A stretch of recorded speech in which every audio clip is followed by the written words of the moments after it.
नमस्कार। प्रस्तुत बा एगो देवी गीत।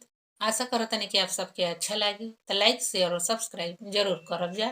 कमेंट करके भी बताइब जा कि हमार गीत भजन रउआ लोग के कैसन लागेला। धन्यवाद। माई बैठल बाड़ी चल चला हो दरबार में। माई बैठल बाड़ी चल चला हो दरबार में। माई बैठल बाड़ी चल चला हो दरबार में। मंगना मांगल जाई, मंगना मांगल जाई, दे दी है वो दुलार में। माई बैठल बाड़ी चल चला हो दरबार में। माई बैठल बाड़ी चल चला हो दरबार में। मंगना मांगल जाई, मंगना मांगल जाई, दे दी है वो दुलार में। माई बैठल बाड़ी चल चला हो दरबार में। लाल चुनरिया ओढ़ के बिंदिया चम चम चमके। लाल चुनरिया ओढ़ के बिंदिया चम चम चमके। गले फूल के माला हो कंगना खन खन खन के। गले फूल के माला हो कंगना खन खन खन के।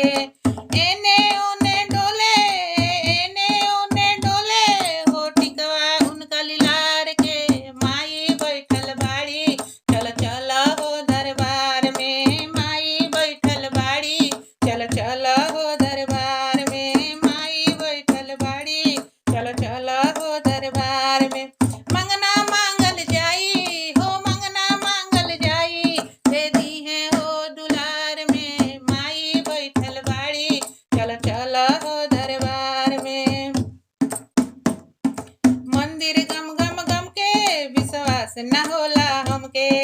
मंदिर गम गम गम के विश्वास न होला हमके। जब माई हम पर तकली मुख चांद सूरज अस चमके। जब माई हम पे तकली मुख चांद सूरज अस चमके। चरण में उनका गिरनी, चरण में उनका गिरनी, माई माई पुकार के।